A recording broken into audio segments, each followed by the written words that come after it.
Tahimik na nakaupo si Abel sa gilid ng kanyang kama habang hawak ang kanyang cellphone.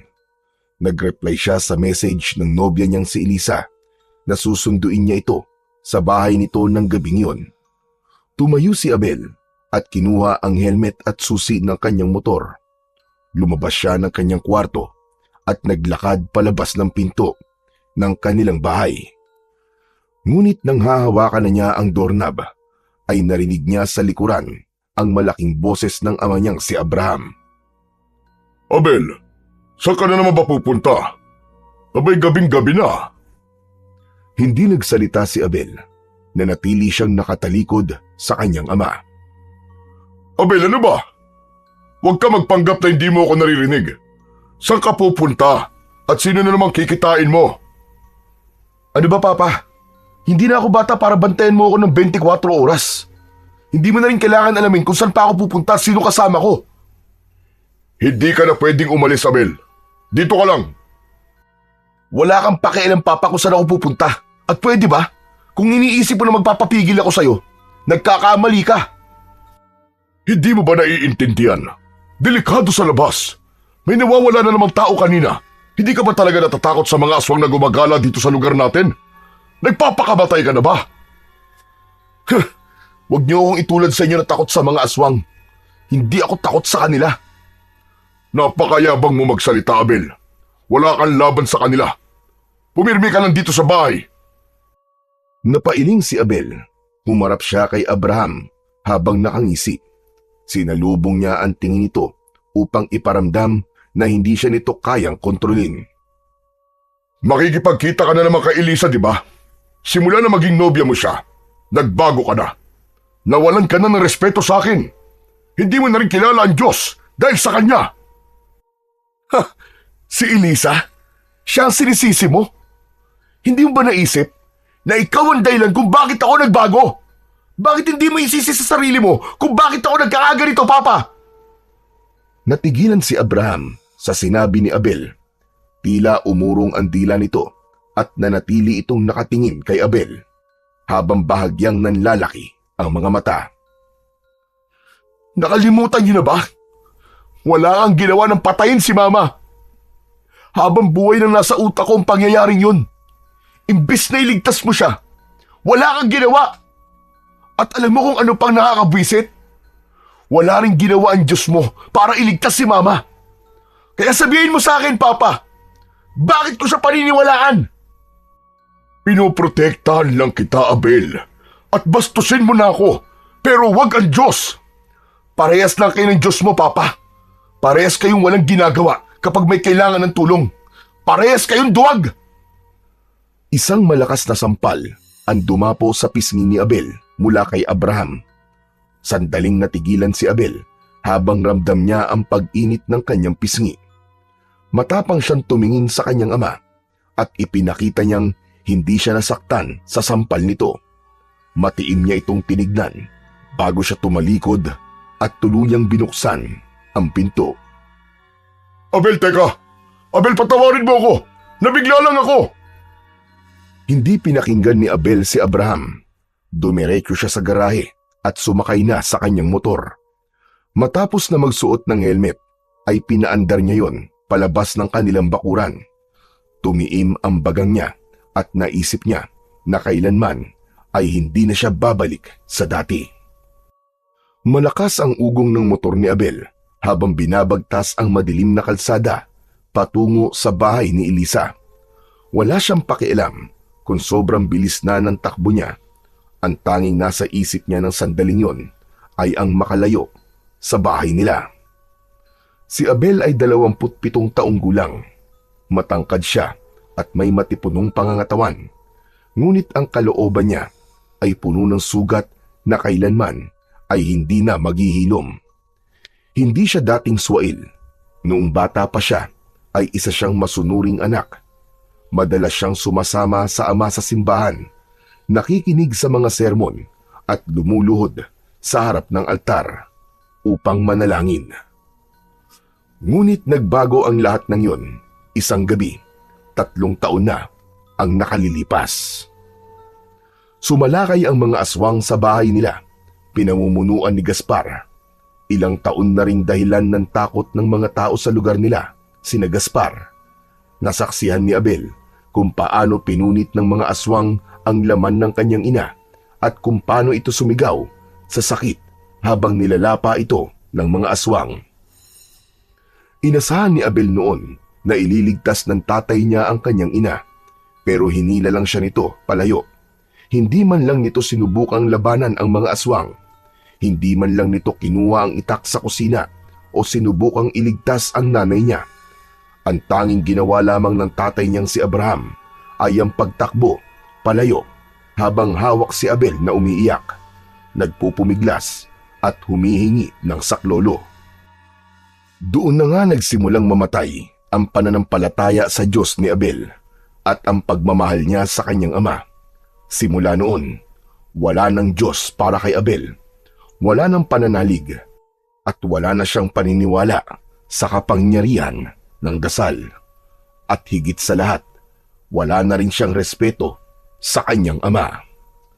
At nang dumating sa buhay niya si Elisa, nagkaroon siyang muli ng dahilan para mabuhay.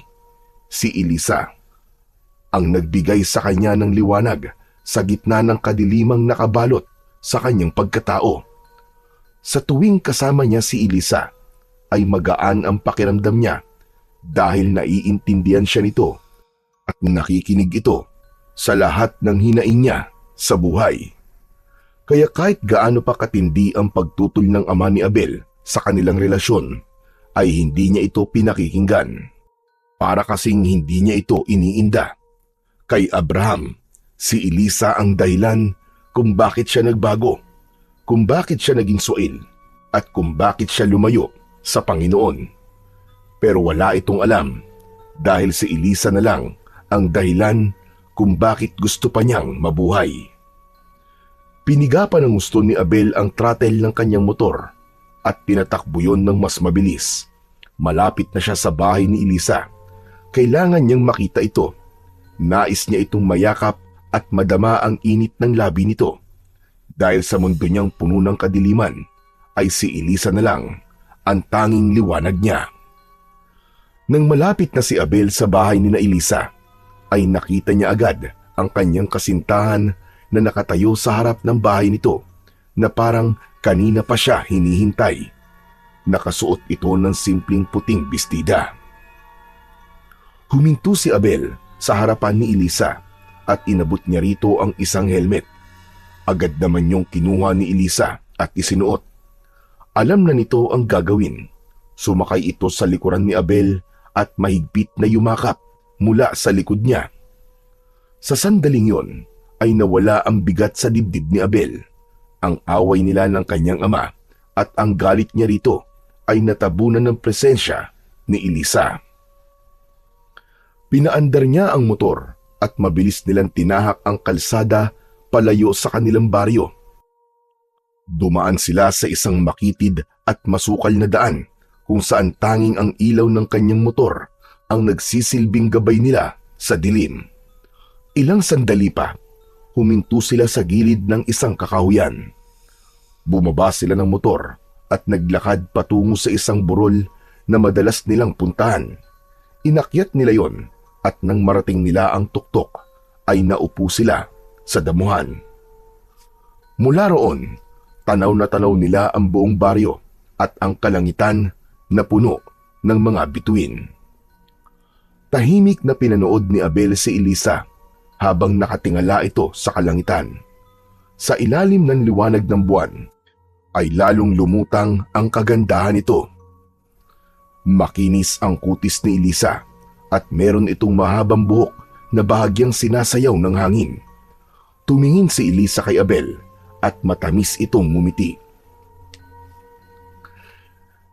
Baka naman matunaw ako sa titig mo, Abel. Hindi lang kasi ako makapaniwala na girlfriend ko ang napakagandang kagaya mo. Sus, nambola ka pa talaga. Hindi ako nambobola, totoo yun. Pero mabuti't pinayagan kang lumabas ng nanay at tatay mo, no? Ano ka ba? Sino ba nagsabi sa'yo na pinayagan ako? Tumakas lang kaya ako. Alam mo naman, na kapag sinabi mong gusto mo makipagkita, Gagawa't gagawa talaga ako ng paraan para makipagkita sa'yo. Napangiti si Abel.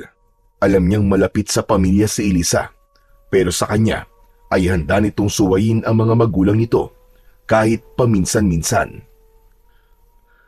Matigas din pala ang ulo mo, no? Aba, kung matigas ang ulo ko, paano ka na lang? Natawa si Abel pero agad siyang sumiryoso nang maalala ang nangyari kanina. Oo nga pala, Elisa. Nag-away na naman kami ng papa ko bago ako umalis. Ayaw niya kasi akong umalis ngayon eh. Ang bigat sa loob. Parang hindi na talaga kami magkakaayos. Alam mo, Abel, kahit anong sama ng loob mo sa tatay mo pa rin siya. Hindi habang buhay, nakasama natin ang mga magulang natin. Darating ang araw, baka pagsisihan mo na hindi mo siya pinatawad. Sinubukan ko, Elisa. Sinubukan ko. Pero hindi ko talaga kaya. Kahit anong pilit ko, hindi ko siya mapatawad. Alam mo naman kung bakit, di ba? Naiintindihan kita, Abel. Teka, huwag na nga natin itong pag-usapan. Mababad trip lang ako eh. Pero ikaw ang nagbukas ng topic, tapos ayaw mong pag-usapan. Napakamot na lang si Abel sa likod ng kanyang ulo, saka natatawang umiling. Sige na nga, palitan na lang natin ang usapan. May tanong ako sa iyo, Elisa. Ano palang gusto mo mangyari sa ating dalawa pagdating ng panahon? Simple lang naman. Magpapakasal tayo. Titira tayo sa malayo, sa isang lugar na tahimik kung saan walang problema. Tapos magtatayo tayo ng maliit na negosyo. Tapos, magkakaroon tayo ng maraming anak. ayos ah. Marami talaga. Magandang ideya yan, pero pwede bang maghinay-hinay muna tayo sa dami ng anak? Ang gusto ko kasi, mag-enjoy muna tayo na tayong dalawa lang. Sa bagay, may point ka naman. Wag na muna tayo mag-anak. Huminga ng malalim si Abel at tumingala siya sa kalangitan. Isang mahabang katahimikan ang namayani sa kanilang dalawa habang tumatakbo sa isip niya ang magiging buhay nila ni Elisa sa hinaharap. Nang muling tumingin si Abel kay Elisa, ay napakunot ang noo niya dahil panay ang linga nito sa paligid na parang meron itong hinahanap. Oh, bakit naman panay ang linga mo sa paligid, Elisa? May problema ba? Sinisiguro ko lang na walang aswang sa paligid. Alam mo naman ang nangyayari sa baryo natin, di ba? Ang dami nang nawawala at natatagpo ang patay dahil sa mga aswang. Sus, malayo naman tayo sa baryo eh. Sa tingin ko ligtas tayo rito. Saka, huwag kang mag-alala kasi may dala ako na magtatanggol sa atin. Mula sa gilid ng pantalon ay inilabas ni Abel ang isang baril. Nanlaki ang mga mata ni Elisa sa gulat. Abel, bakit may dala kang baril? Kailangan natin to, Elisa. Hindi natin alam kung anong pwedeng mangyari. Mabuti na maging handa, di ba?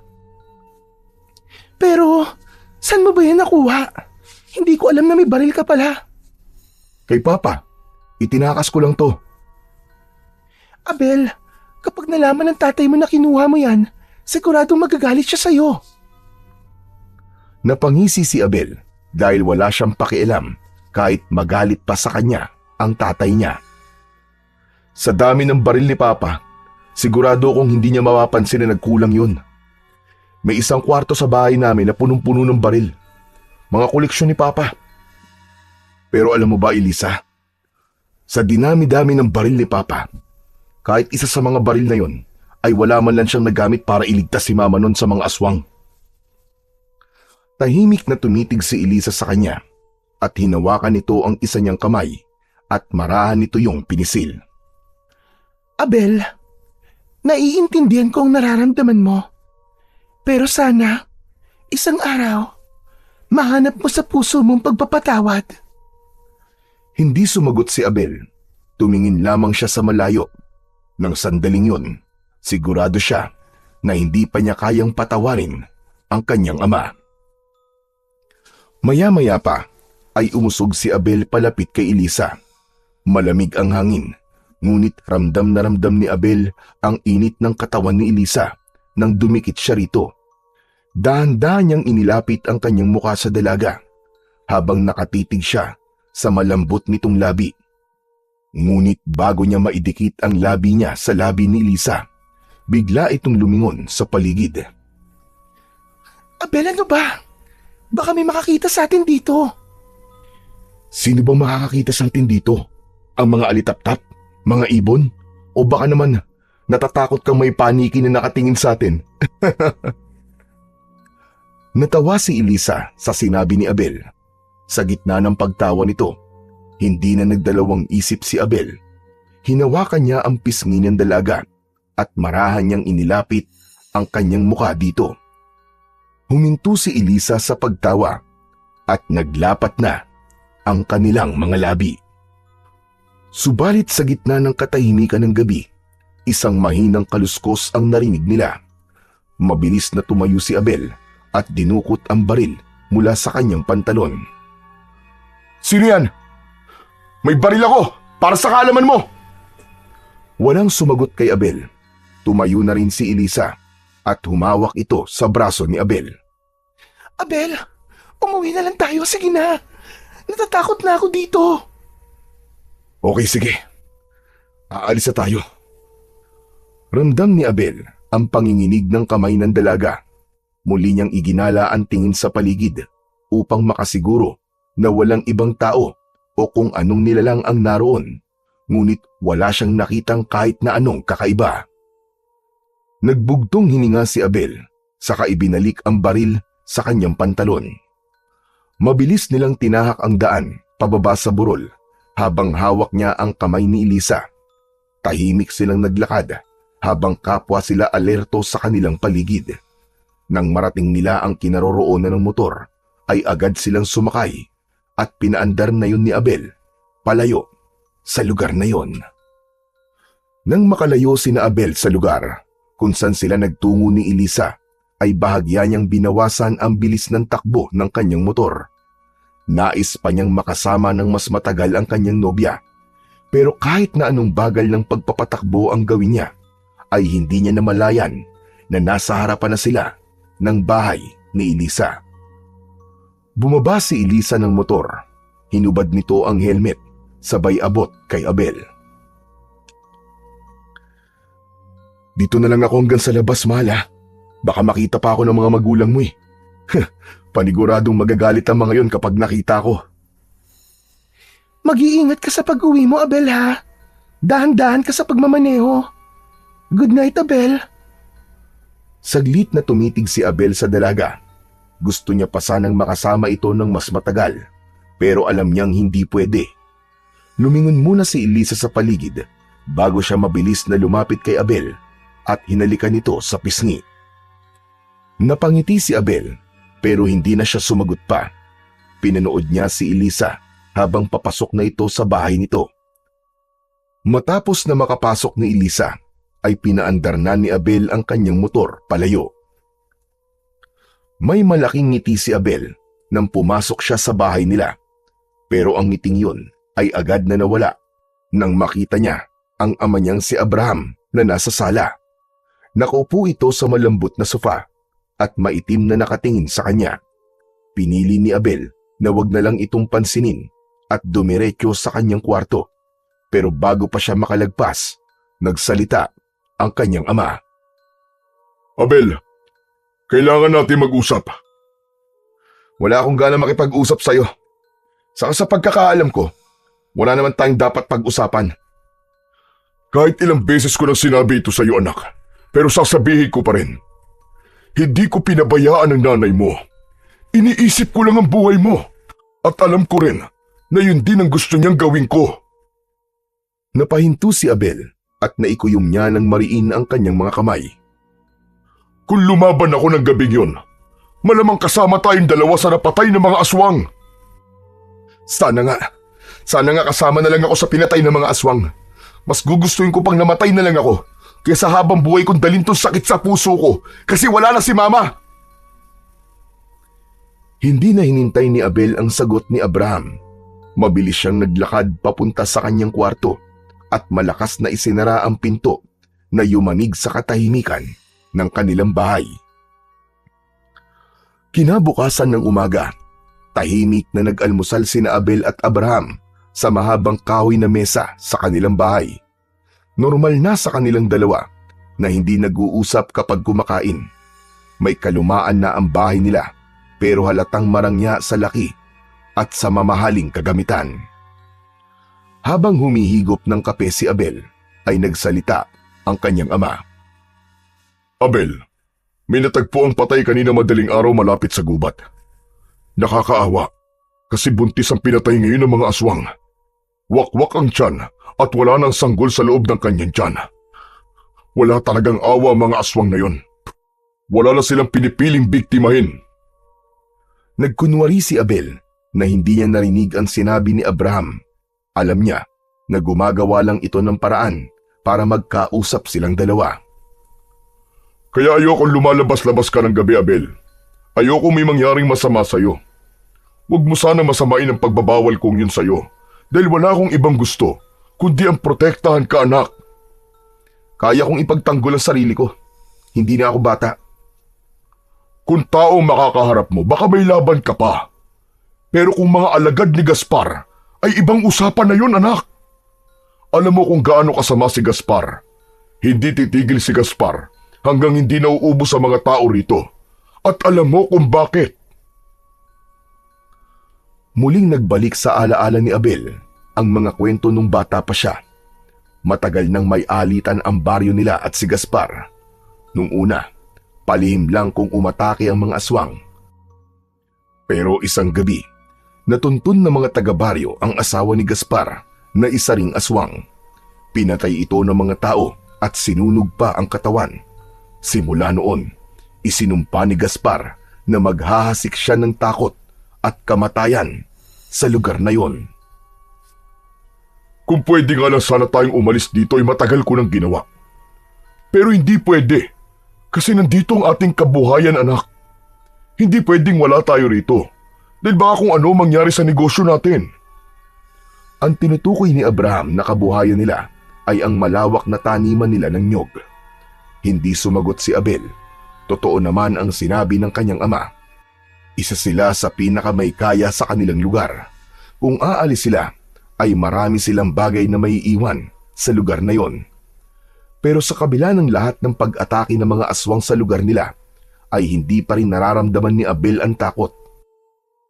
Sigurado kasi siya na kung sakaling may aswang siyang makakaharap, ay kayang-kaya niyang lumaban at hindi siya gagaya sa tatay niya na tumakas noon nang inatake ng mga aswang ang kanilang bahay. Ilang minuto na lang at hating gabi na, pero gising pa rin si Abel. Nakahiga siya sa kanyang kama habang nakatingin sa kisame at iniisip ang nangyayari sa baryo nila. Sunod-sunod ang mga pag-atake ng mga aswang, lalo na sa mga taong hindi maingat na lumalabas sa gabi. Pero hindi natatakot si Abel sa mga ganong pangyayari. Alam niyang hindi basta-basta mapapasok ng mga aswang ang bahay nila.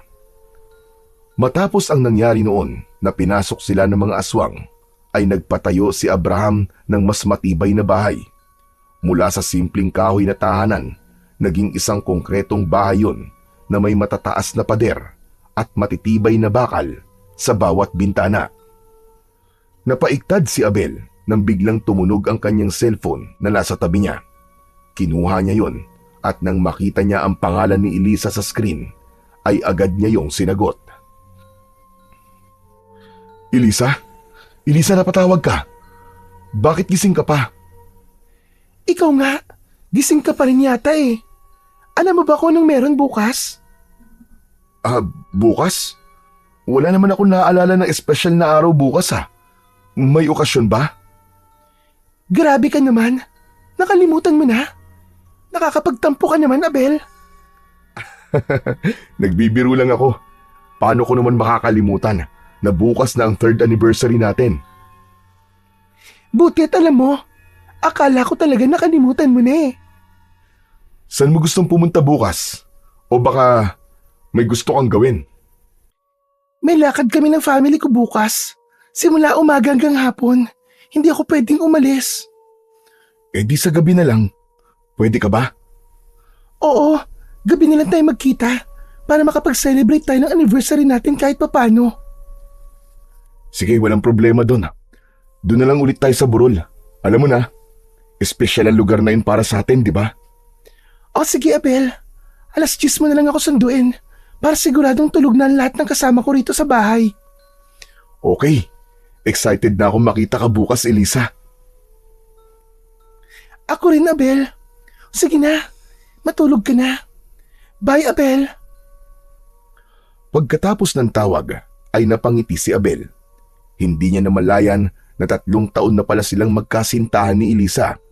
Pakiramdam niya ay parang kahapon lang nang una silang magkita. Kinaumagahan ay maagang nagising si Abel at mabilis na naghanda upang umalis. Bihira siyang gumising ng ganong kaaga, pero dahil espesyal lang araw na yon para sa kanila ni Elisa, ay gumising siya ng maaga. Gusto niyang sorpresahin si Elisa at naisip niya na ipagluto ito ng paborito nitong pagkain na kare-kare. Hindi siya marunong magluto, pero ilang linggo na niyang pinag-aralan kung paano magluto ng kare-kare. Sinanay niya ang sarili sa panonood ng mga video sa internet. Nagtungo si Abel sa bayan at pumunta siya sa palengke. Bumili siya ng mga kailangan sangkap sa lulutuin niya. Inisa-isa niya ang mga nasa listahan upang siguraduhin na wala siyang makakalimutan. Matapos yun, ay bumili siya ng 1 bungkus ng puting rosas na siyang paboritong bulaklak ni Elisa.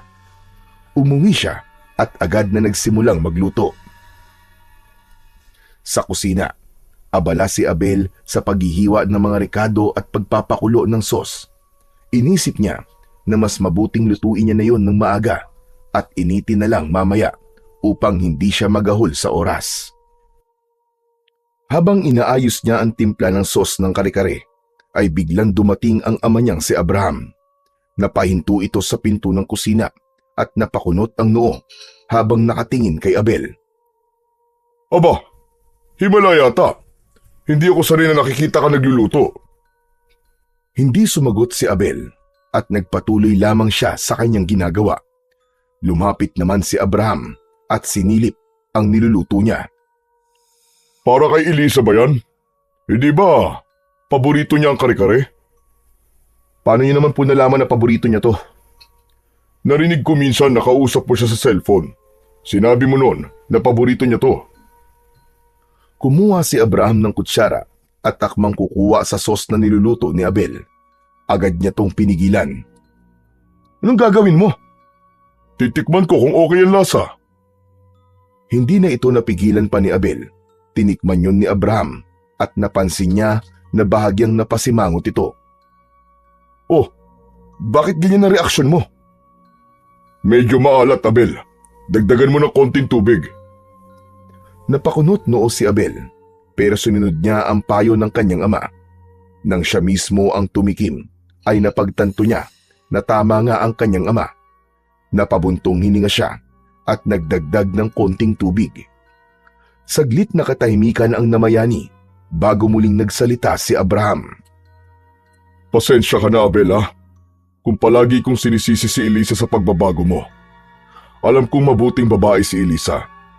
Siguro, hindi ko lang na matanggap na ako talaga ang dahilan ng mga pagbabagong nakikita ko sa'yo. Pero anak, kung mahal mo talaga siya, ay hindi na ako tututol sa relasyon yung dalawa. Hindi ipinakita ni Abel, pero may bahagyang kasiyahan siyang naramdaman sa mga sinabi ng kanyang ama. Ipinagpatuloy niya lang ang pagluluto habang pinipilit na panatilihin ang seryosong ekspresyon sa mukha nito. Lumapit si Abraham at tinapik si Abel sa balikat at saka lumabas ng kusina. Tahimik na napangiti si Abel habang patuloy sa pagluluto ng kare-kare.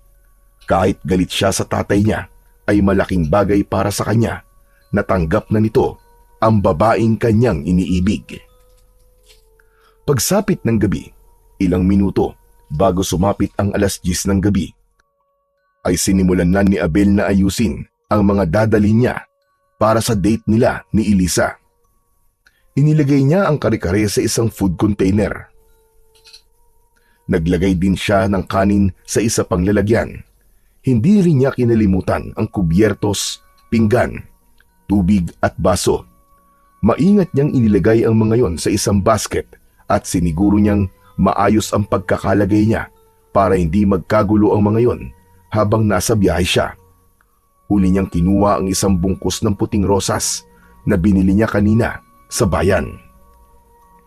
Nang masigurong kumpleto na ang kanyang mga dala, ay naglakad na siya palabas ng kanilang bahay. Nasa pinto na siya nang marinig niya ang pagtawag ni Abraham sa kanya. Huminto siya at humarap sa kanyang ama. Kung pipigilan niyo na naman ako, sayang lang ang oras niyo, Papa. Kahit anong sabihin mo ay aalis ako ngayong gabi. Hindi kita pipigilang umalis, Abel. Gusto ko lang sabihin sa'yo na mag-iingat ka. Naglakad si Abraham palapit sa kanya. Pwede ba kitang yakapin, anak? Napakurap si Abel at hindi siya kagad nakasagot. At bago pa siya makapagsalita, ay niyakap na siya ni Abraham. Nagulat si Abel pero hindi niya nagawang lumayo.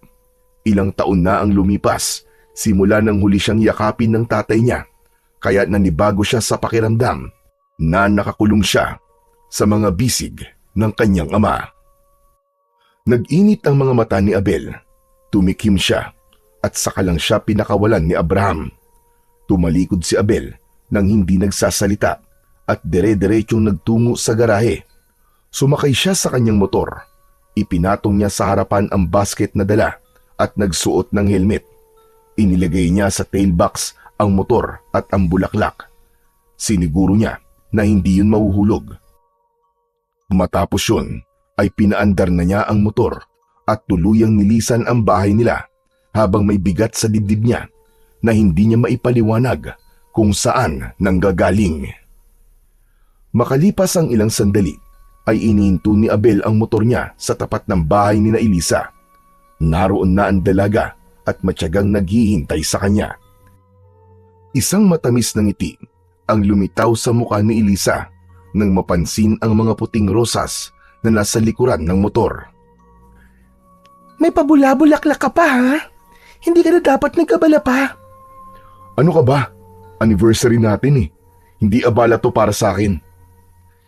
Pero surprise dapat to, di ba? Oo nga eh. Kaso, mahirap itago sa motor yung bulaklak eh. Ang plano ko sana, sa burol ko yan ibibigay sa'yo. Eh di mamaya mo na lang ibigay sa burol. Magkukunwari na lang ako na masosorpresa. Napangiti si Abel pero hindi na siya sumagot. Sinipat niya ang paligid at siniguro niyang walang sino mang nakatingin sa kanila mula sa loob ng bahay ni Elisa. Ang mabuti pa umalis na tayo. Baka makita pa tayo ng nanay at tatay mo eh. Mapurnada pa tong date natin. Mabuti pa nga. Tara na. Inabot ni Abel kay Elisa ang helmet nito. Kinuha naman yun ng dalaga at agad na sinuot bago sumampa sa likuran ng motor. Nang maayos na ang pagkakaupo ni Elisa, ay pinaandar na kagad ni Abel ang kanyang motor. Hindi nagtagal ay narating na ni Abel at Elisa ang tuktok ng burol. Naglakad sila papunta sa isang bahagi ng damuhan kung saan sila madalas tumatambay. Pagkaupo nila, agad na inilabas ni Abel ang dala niyang pagkain mula sa basket. 2 food container, isang termos ng tubig, 2 baso at ilang kubyertos. Nang buksan niya ang lalagyan ng kare-kare, ay ipinakita niya yon kay Elisa. Wow! Kare-kare! Alam mo talaga ang paborito ko, Abel. Siyempre naman. Pero teka, hindi ka marunong magluto, di ba? Binili mo ba to o ipinaluto mo? Ano ka ba? Ako mismo nagluto niyan, no? Pinag-aralan ko talaga magluto ng kare-kare kasi alam kong paborito mo yan eh. Talaga? Ang sweet mo naman. Siyempre, gusto ko kasi maging espesyal ang gabing ito para sa ating dalawa, Elisa. Kaya nag-e-effort talaga ako. Hindi na nagsalita pa si Elisa. Sa halip, kinuha nito ang kutsara at tinikman ang kare-kare. Napapikit ito habang ngumunguya saka tumingin kay Abel. Aba, masarap Abel ha? Buti naman at nagustuhan mo.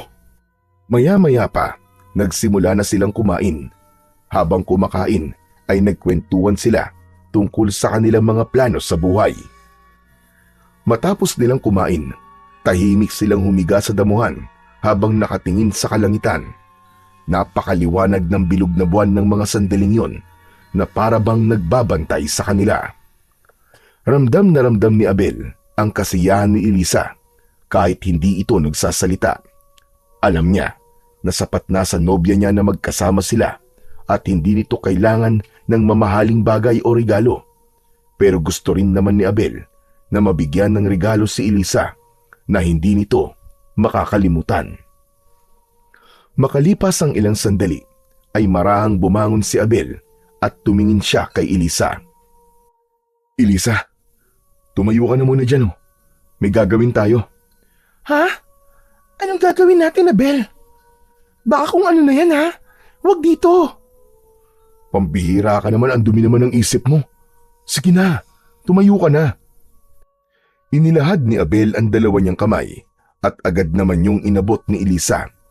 Hinila niya si Elisa hanggang sa makatayo ito. Tinitigan ni Abel si Elisa sa mga mata nito. Saka siya biglang lumuhod sa harapan nito. Mula sa bulsa ng kanyang pantalon ay inilabas niya ang isang maliit na kahon. Nang buksan niya yon, ay isang kumikislap na diamond ring ang bumungad sa harapan ni Elisa. Napasinghap si Elisa. Nanlaki ang mga mata na tila hindi makapaniwala sa nangyayari.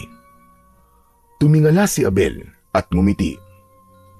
Elisa, handa ka na bang pakasalan ako? Nanatiling nakatulala si Elisa at hindi ito nakapagsalita kagad.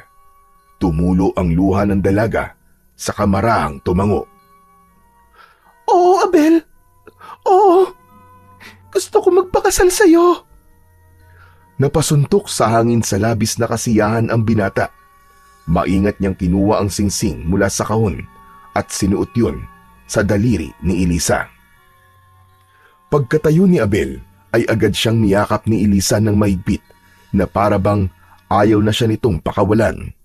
Gumanti naman ng yakap si Abel. Pumikit siya at gumanti sa mahigpit na yakap ng kanyang nobya.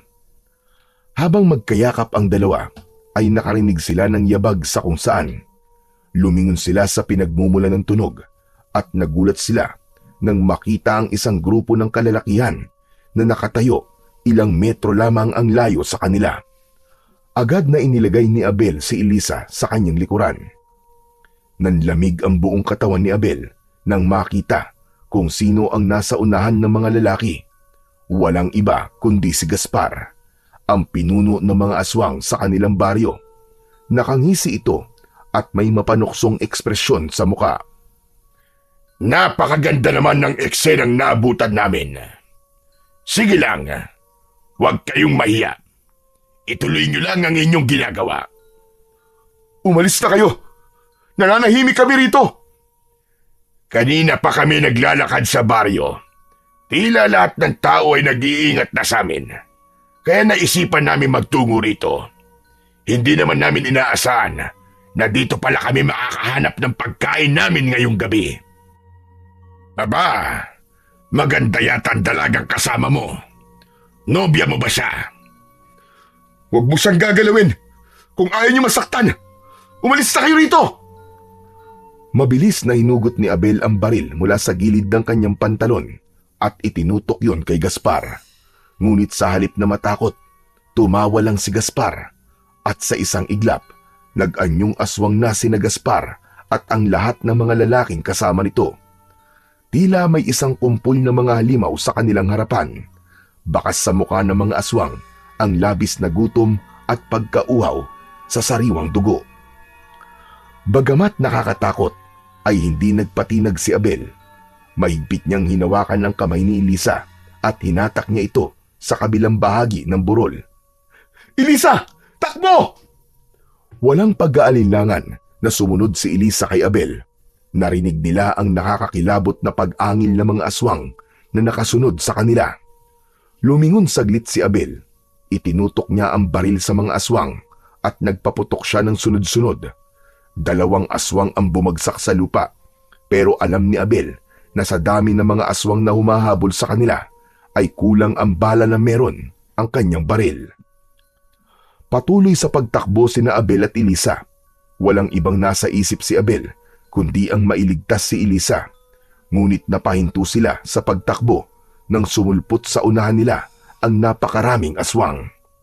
Mabilis silang napalibutan ng mga aswang at alam ni Abel na sa sandaling yun ay wala na silang ligtas. Napayakap si Elisa kay Isabel. Nanginginig sa takot ang dalaga habang umiiyak.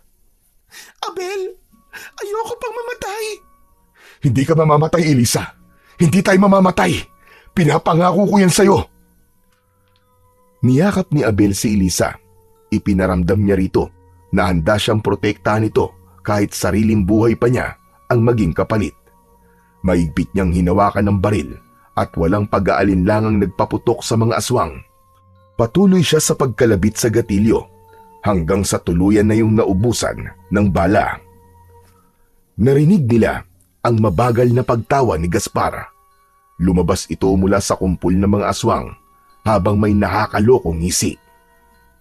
Wala na kayong takas sa amin ngayon at walang kahit na sino ang makaliligtas sa amin.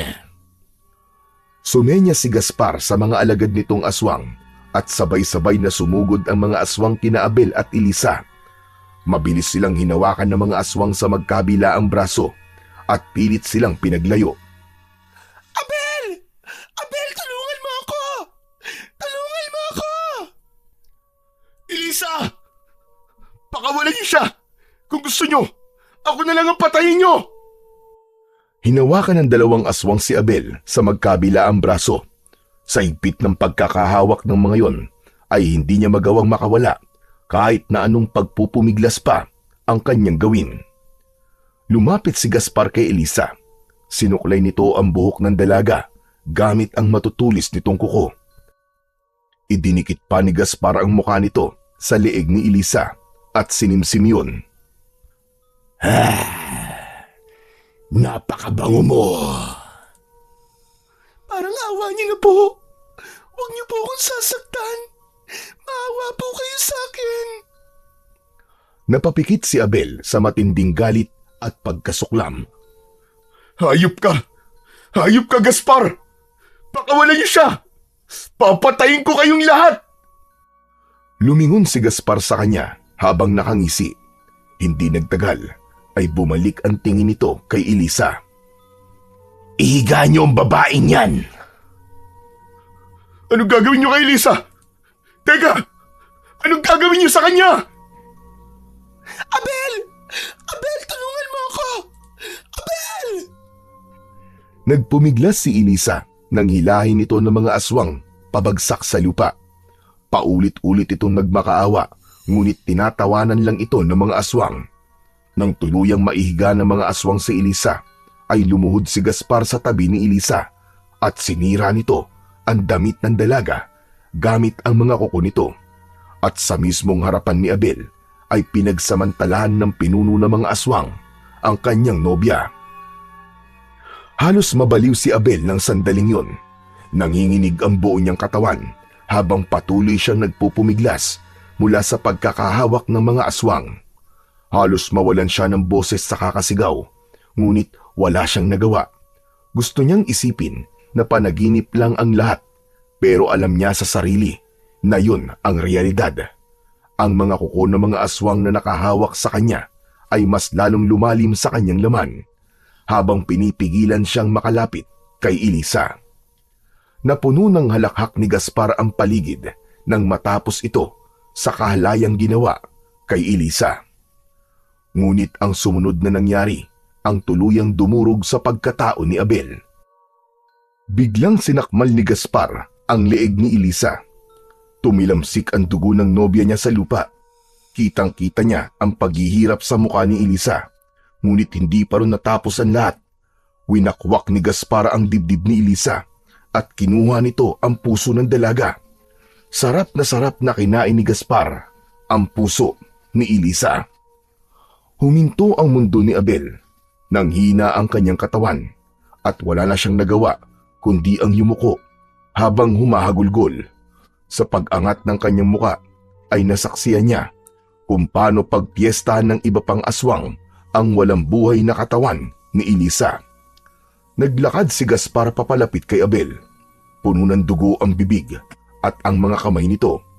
Huminto si Gaspar sa harapan ni Abel at ngumisi. Hayop ka! Papatayin kita! Isinusumpa ko! Magbabayad ka! Maghihiganti ako! Sisiguraduhin kong pagsisisihan yung lahat ng ginawa niyong ito kay Elisa! Lalong-lalo ka na, Gaspar! Ipaparamdam ko sa'yo ng triple! Ang sakit na pinaramdam mo kay Elisa! Papatayin mo ko? Paano mo gagawin yon kung mauuna ka nang mamatay? Bago pa makapagsalita si Abel, ay sinaksak na siya ni Gaspar sa tiyan gamit ang matutulis nitong kuko. Napasinghap si Abel nang maramdaman niya ang matinding kirot. Halos hindi siya makahinga. Matapos yun, ay sinakmal ni Gaspar ang kanyang leeg. Unti-unting nanlabo ang paningin ni Abel. Binitiwan na siya ng mga aswang at nang bumagsak siya sa lupa, ay nakita pa niya ang kalunos-lunos na itsura ng katawan ni Elisa bago siya tuluyang niyakap ng malamig na kamatayan. Sa muling pagbalik ng kamalayan ni Abel, ay naramdaman niyang nakahiga siya sa mainit na sahig.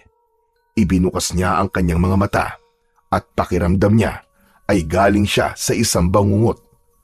Napakadilim ng paligid at wala siyang nakikitang kahit na ano. Marahan siyang tumayo at ang unang pumasok sa isip niya ay si Elisa. Elisa! Elisa! Nasaan ka? Umalingaw ang sigaw na yun ni Abel. Nagulat siya nang isa-isang sumindi ang mga sulo ng apoy sa paligid. Napasinghap si Abel nang makita niya na parang nasa isang silid siya na walang dingding. Ang kadiliman sa paligid ay tila walang katapusan. Nanlalamig ang kanyang buong katawan. Teka, anong lugar to? Nasaan ako? Nasaan ako? Hanggang sa naisipan ni Abel na tumakbo, naisip niya na baka kapag ginawa niya yon ay makakaalis siya sa lugar na yon. Mabilis na tumakbo si Abel kahit walang kasiguraduhan kung saan siya patungo. Pero makalipas lamang ang ilang sandali, ay napahinto siya dahil pakiramdam niya ay talagang walang daan palabas sa lugar na yon. Muling luminga sa paligid niya si Abel. Nasa impyerno na ba ako?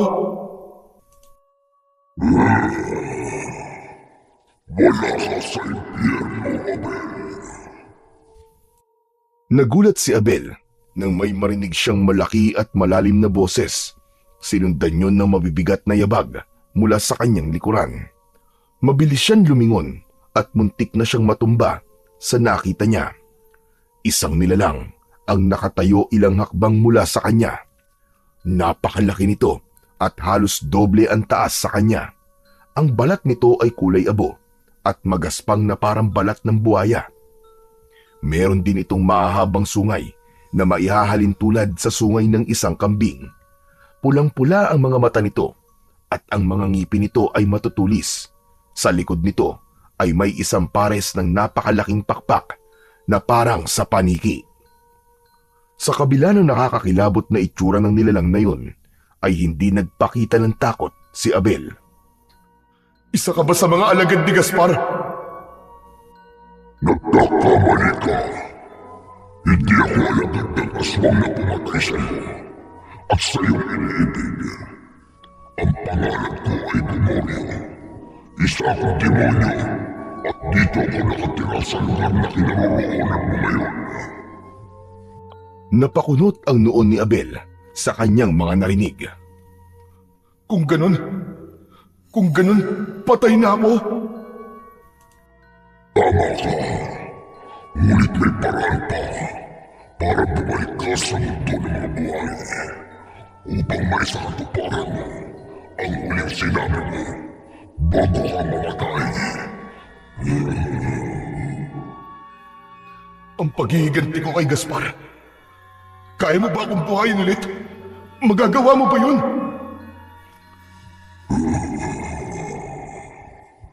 Kaya ko, Abel. Pero isa kang demonyo. Sigurado ako na merong kapalitang pagbuhay mo sa akin. Matalino ka, Abel. Alam mo walang libre sa mundo ng mga tulad ko. Simple lang ang kapalit na hihingin ko sa'yo. Sa oras na natupad mo na ang iyong paghihiganti, ay mapupunta sa akin ang iyong kaluluwa. Biglang natigilan si Abel. Nakaramdam siya ng matinding kaba. Gusto niyang ipaghiganti si Elisa, pero hindi siya sigurado kung kaya ba niyang ibigay ang kanyang kaluluwa sa isang demonyo. Tahimik na tinignan ni Gomorio si Abel at tila napansin nito ang pag-aalinlangan niya.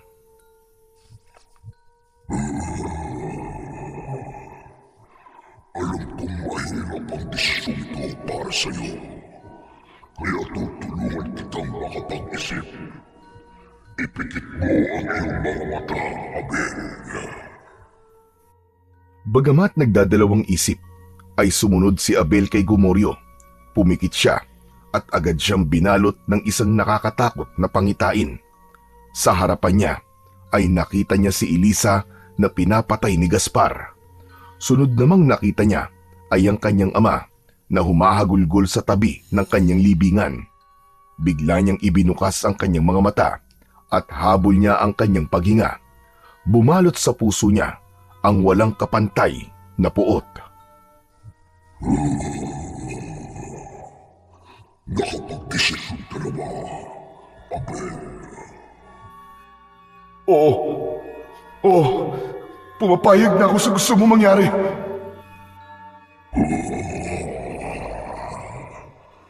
Magaling. Tama ang iyong desisyon.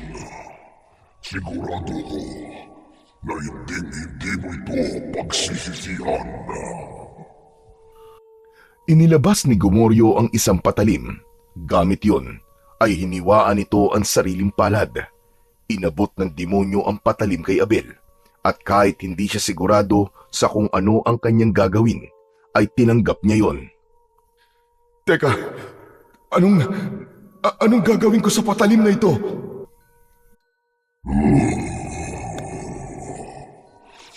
Gawin mo rin ang aking ginawa. Sugatan mo ang iyong palad. Wala nang pag-aalinlangan na hiniwaan din ni Abel ang kanyang palad. Matapos yun, ay hinawakan ni Gomorio ang palad niyang dumudugo gamit ang palad nito na sinugatan nito kanina. Pinagdikit nito ang kanilang mga sugat at dugo. Matapos ang ilang sandali, ay pinakawalan na ni Gomorio ang kamay ni Abel.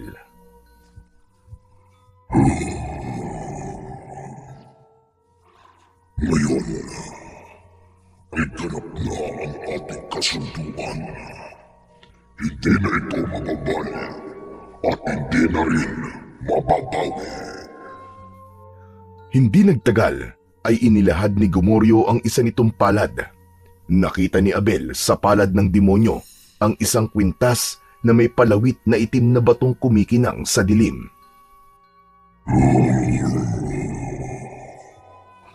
Hindi ka maaaring bumalik sa mundo ng mga buhay nang wala kang sandata. Inabot ni Gomorio ang kwintas kay Abel na agad naman niyang kinuha. Teka Gomorio, ano to? Ano tong batong ito?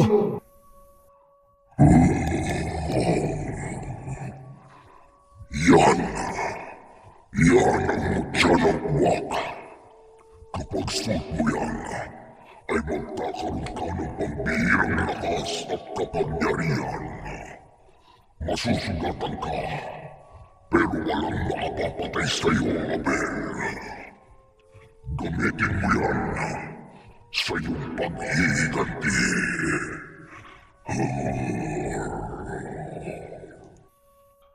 Tinitigan ni Abel ang mutya ng uwak at naramdaman niya ang kakaibang enerhiya mula rito. Biglang lumakas ang hangin sa paligid at kasabay nun ay ang sunod-sunod na pagkamatay ng mga sulo ng apoy. Muling binalot ng kadiliman ang paligid hanggang sa bumigat ang pakiramdam ni Abel. Nakaramdam siya ng matinding antok. Bumagsak si Abel at matapos yun ay wala na siyang naalala sa mga sumunod na nangyari. Makalipas ang ilang sandali ay muling nagising si Abel. Madilim sa kinaroroonan niya at nakahiga siya. Sinubukan niyang gumalaw pero naging limitado ang pagkilos niya dahil sobrang sikip ng kanyang kinaroroonan. Nang igalaw niya ang kanyang mga kamay ay tumama yon sa kahoy. Doon niya napagtanto na nasa loob siya ng isang kabaong. Nataranta si Abel, paulit-ulit niyang hinampas ang loob ng kabaong. Pakawalan niyo ako rito! Palabasin niyo ako! Buhay pa ako! Tulong! Tulong! Hanggang sa naisip ni Abel na walang silbi ang pagsisisigaw niya dahil sigurado siya na nasa ilalim na siya ng lupa. Imposibleng may makarinig pa sa kanya. Kaya't kinalma niya ang kanyang sarili at nag-isip ng dapat niyang gawin. At doon niya naalala si Gomoryo at ang mutya ng uwak na ibinigay nito sa kanya. May naramdaman na mainit si Abel sa kanyang dibdib. Hinawakan niya yon at doon niya nalaman na nakasuot na sa leeg niya ang mutya ng uwak. Nang mahawakan niya ang mutya, ay naramdaman niya ang mabilis na pagdaloy ng enerhiya ng mutya sa buo niyang katawan. Para bang may apoy na sumiklab sa kanyang dugo. Ang panghihina na nararamdaman niya kanina ay nawala at napalitan ng kakaibang lakas. Isang malalim na paghinga ang pinakawalan ni Abel at sa kanya sinuntok ng paulit-ulit ang ibabaw ng kabaong. Nang tuluyang nawasak yon, ay mabilis na bumuhos papasok ang malamig na lupa. Pinilit niyang igalaw ang kanyang braso at isiniksik niya ang kanyang mga kamay sa siwang ng kabaong. Mas lalo pa niyang sinira ang kabaong at pagkatapos ay unti-unti siyang bumangon. Hiniwa niya ang lupa at hindi siya nawalan ng pag-asa na makakabangon siya mula sa ilalim ng lupa. Hanggang sa wakas ay tuluyan nang nakawala si Abel sa sarili niyang libingan. Agad siyang sumagap ng sariwang hangin. Nagtataas baba ang kanyang balikat sa bigat ng kanyang paghinga. Ang katawan niya ay balot ng lupa. Marahang tumayo si Abel at hindi pa rin siya makapaniwala na nabuhay ulit siya. Hinawakan niya ang parte ng kanyang katawan na alam niyang nasugatan dahil kay Gaspar, pero kahit galos o gasgas ay wala siyang nakita o nakapa sa kanyang katawan. Muli niyang hinawakan ng mutya ng uwak sa kanyang leeg. Mainit ang enerhiyang dumadaloy mula rito.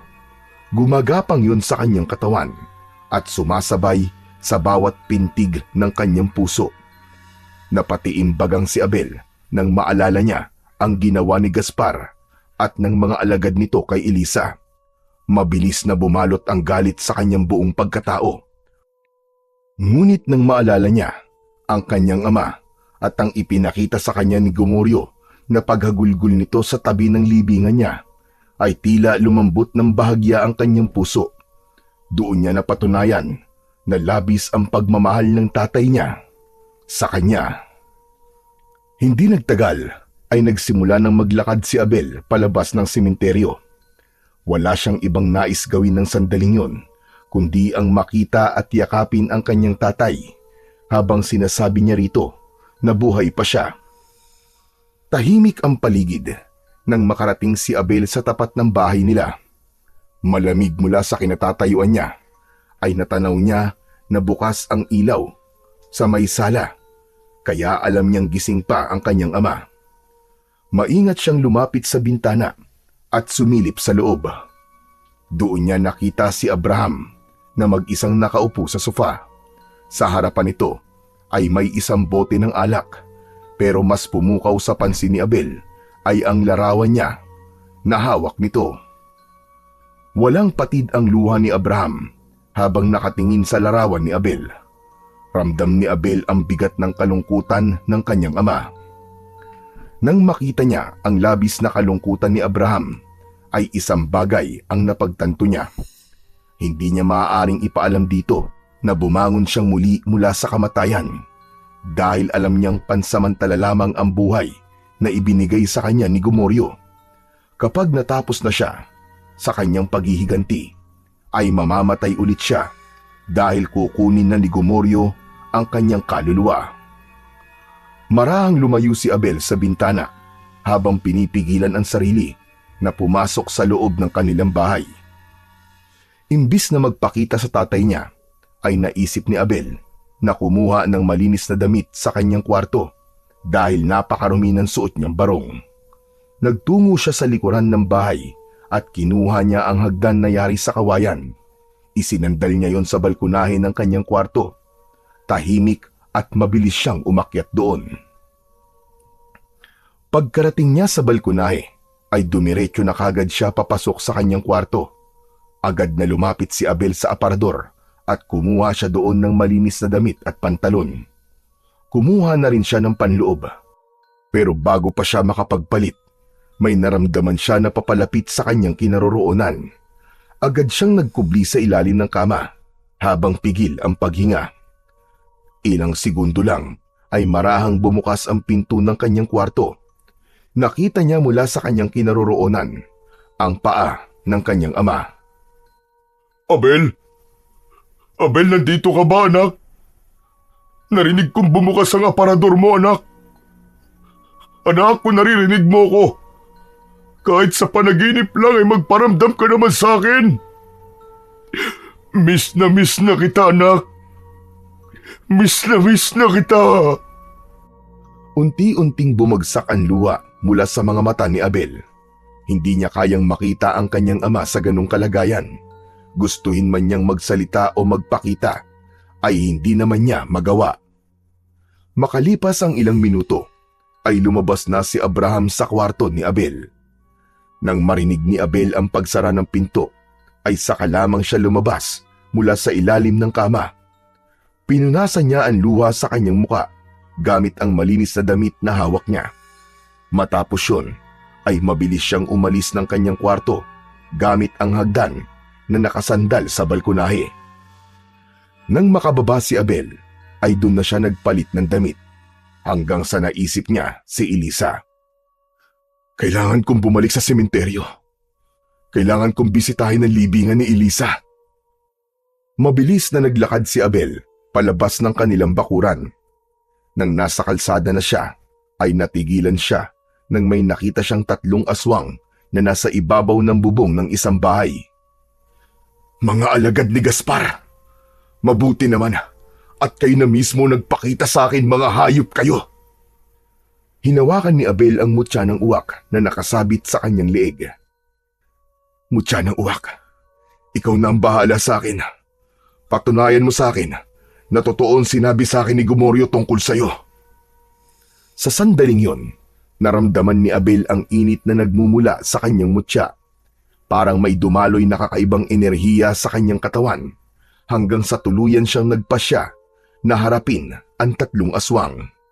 Matapang siyang naglakad papunta sa harapan ng bahay kung nasaan ang mga aswang. Hoy! Mga demonyo! Mambibiktima na naman kayo ng walang kamalay-malay! Ako ang harapin nyo! Agad na lumingon ang 3 aswang. Nanlisik ang mga mata nito nang makita si Abel. Sabay-sabay na tumalon ang 3 aswang mula sa bubong. Nang bumagsak ang mga aswang sa lupa, ay umangil pa ang mga yon na parang isang mabangis na hayop. Napangiti naman si Abel dahil hindi niya inasahan na masusubukan na niya kagad ang kapangyarihang taglay ng mutya ng uwak sa unang gabi pa lang ng kanyang muling pagkabuhay. Sa gilid ng kanyang mata ay napansin niya ang isang mahabang kawayan na nakasandal sa bakod. Nilapitan niya yon at kinuha. Walang kahirap-hirap na binali niya ang kawayan sa gitna, kaya nagkaroon siya ng 2 kawayan na may matutulis na dulo. Inihanda ni Abel ang sarili at mahigpit na hinawakan ang 2 matutulis na kawayan. Agad na sumugod ang isa sa mga aswang. Sa bilis ng galaw nito ay halos hindi na ito nakikita ng normal na mata. Ngunit si Abel ay hindi na normal. Inilaga niya ang mabilis na pagsunggab ng aswang. Nang makakita siya ng pagkakataon, ay inundayan niya ito ng matulis na kawayan sa tagiliran. Napangiwi ang aswang pero hindi ito bumagsak. Mas lalo pa itong nagalit at sinubukang sakmalin si Abel. Sinalubong naman ito ni Abel at itinarak niya ang isang kawayan sa lalamunan nito. Tumagos yun sa bungo ng aswang. Malakas niya itong sinipa sa tiyan kaya kusang nahugot ang kawayan at bumagsak ang aswang sa lupa. Ang 2 pang natitirang aswang ay hindi na nagpatumpik-tumpik pa.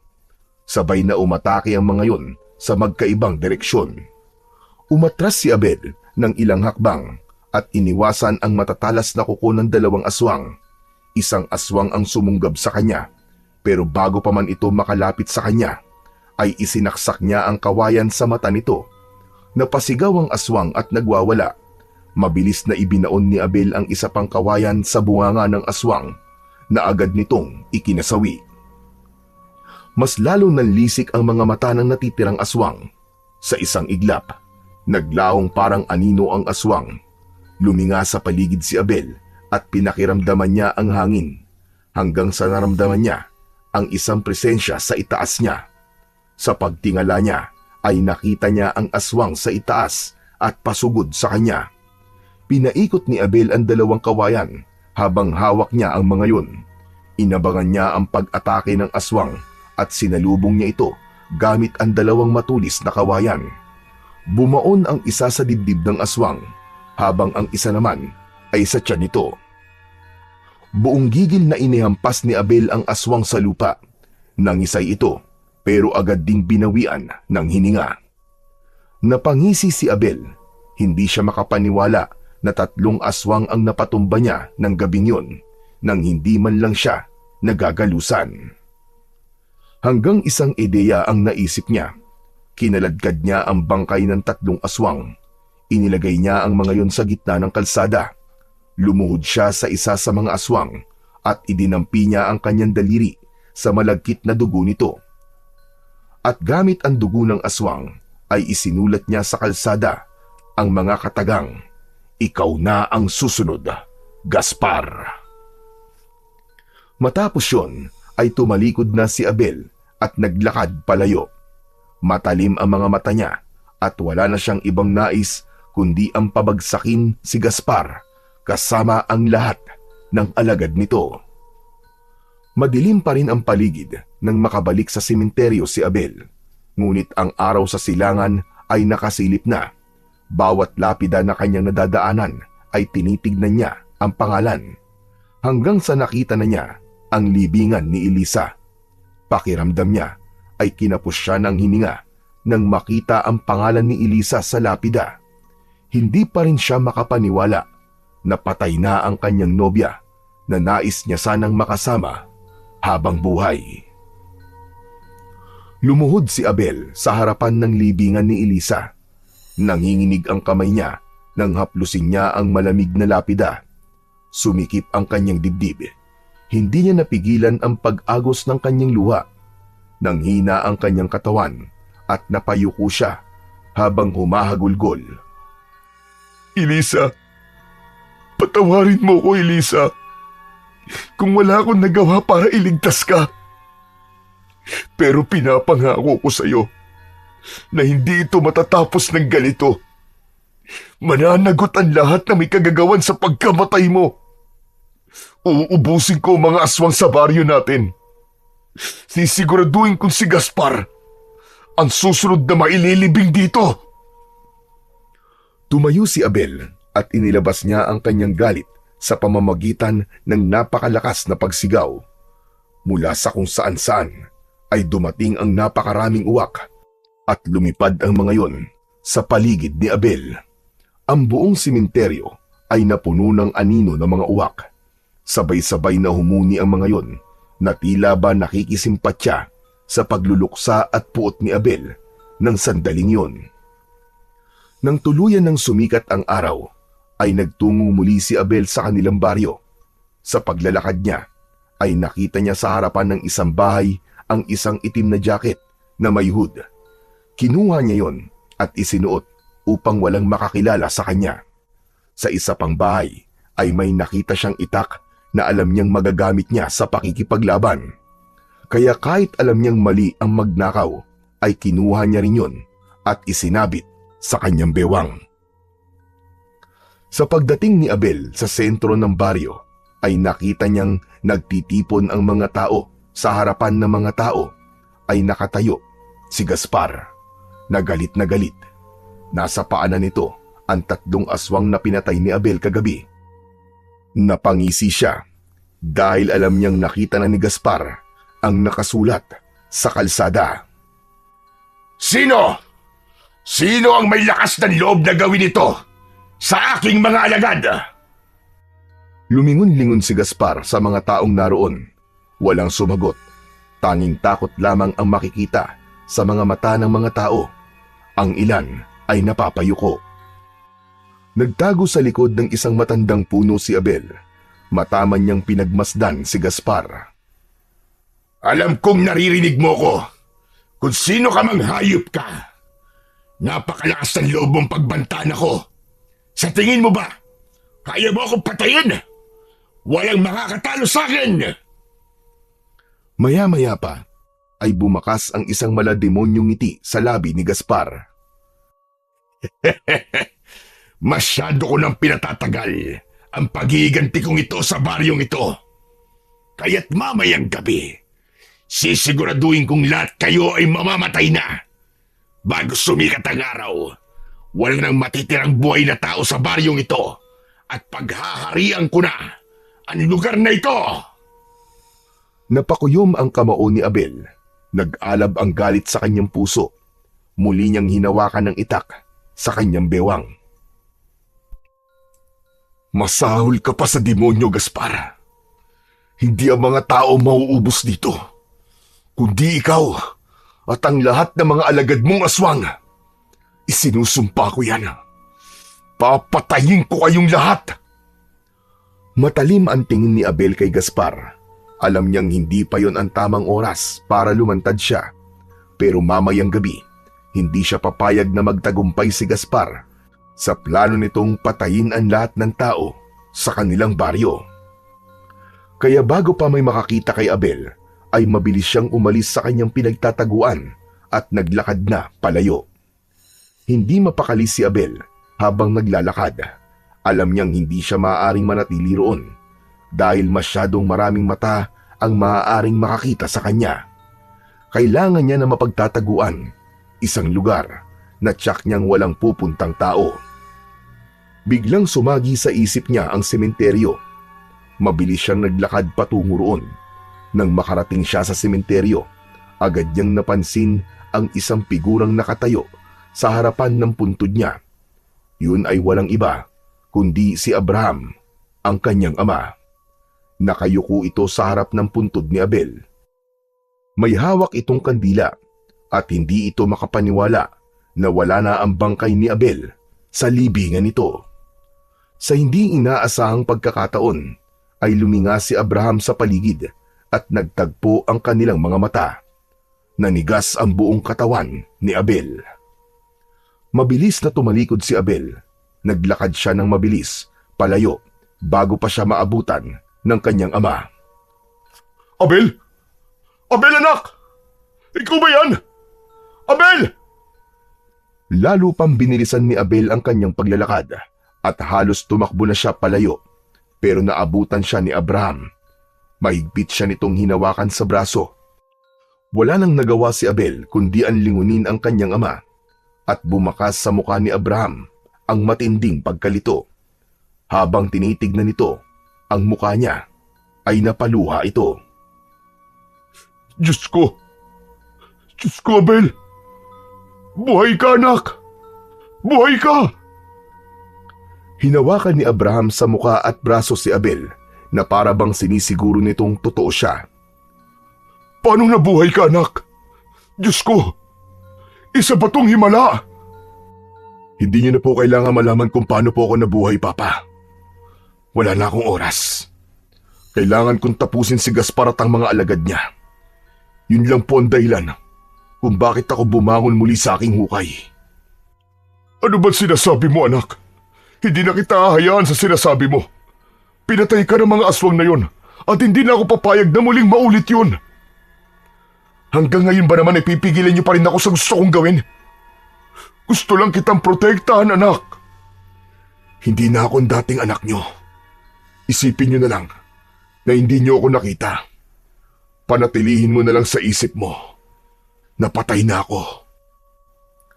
Malakas na itinulak ni Abel ang kanyang ama. Natumba si Abraham sa lupa at bago pa ito makatayo ay mabilis nang tumakbo si Abel palayo. Narinig pa niya ang pagtawag ni Abraham sa pangalan niya at pagmamakaawa nitong bumalik siya, ngunit hindi na siya lumingon. Masakit man sa kanya, ay kailangan niyang gawin yon. Hindi siya maaaring mapalapit ulit sa kanyang ama. Dahil alam niya na sa oras na matapos ang paghihiganti niya, ay mapupunta na ang kaluluwa niya kay Gomoryo, ang demonyong tumulong sa kanya. Nagtungo si Abel sa burol kung saan madalas silang magpunta noon ni Elisa nung buhay pa ito. Huminto siya sa tuktok ng burol at inalis ang hood ng suot niyang jacket at tumitig sa paligid. Umupo siya sa damuhan at inisip niyang nasa tabi niya si Elisa habang nakahilig ang ulo nito sa kanyang balikat. Naluwa si Abel nang maalala niya si Elisa. Naalala niya ang mga tawa nito, ang matamis nitong ngiti at ang pakikinig nito sa mga hinaing niya sa buhay. Naalala niya rin na sa lugar na yun nila pinag-uusapan ang plano at pangarap nila sa buhay. Hindi na malaya ni Abel ang paglipas ng mga oras. Nakaupo pa rin siya sa tuktok ng burol habang nakatingin sa malawak na tanawin ng kanilang baryo. Ang dating bughaw na kalangitan ay napalitan na ng kadiliman at tanging ang liwanag ng buwan at kumikislap na mga bituin ang nagbibigay ng liwanag sa paligid. Hanggang sa isang kakaibang init ang bumalot sa paligid. Napakunot ang noo niya. Maya-maya pa, isang malakas na apoy ang biglang lumitaw sa harapan niya. Napatayo si Abel at agad niyang binunot ang itak mula sa tagiliran niya. Ang apoy ay unti-unting nagkaroon ng hugis hanggang sa naging si Gomoryo ang apoy. Nagliliyab ang mga mata nito at may nakakatakot na ngiti sa labi. Gomoryo? Gomoryo! Anong ginagawa mo rito? Nais ko lang ipaalala sa iyo na mukhang mapapabilis ang pagtatapos ng pag-iiganti mo. At siguro naman ay alam mo na rin ang mangyayari pagkatapos. Oo, Gomoryo. Huwag ka mag-alala. Hindi ko nakalilimutan ang ating kasunduan. Mabuti naman. Tandaan mo, Abel, sa oras na uminto sa pagtibok ang puso ni Gaspar, ay siya'y huling pintig ng puso mo. At ang kaluluwa mo ay mapupunta na sa akin. Alam ko yung Gomoryo. Ngayon pa lang, ay handa na akong ibigay sa iyo ang aking kaluluwa. Mabuti kung ganun. Pero Abel, hindi mo ba nararamdaman? Mukhang nagsisimula na ang pagsalakay ni Gaspar sa inyong baryo. Kaya kung ako sa iyo, ay magtutungo na kami bago pa mahuli ang lahat.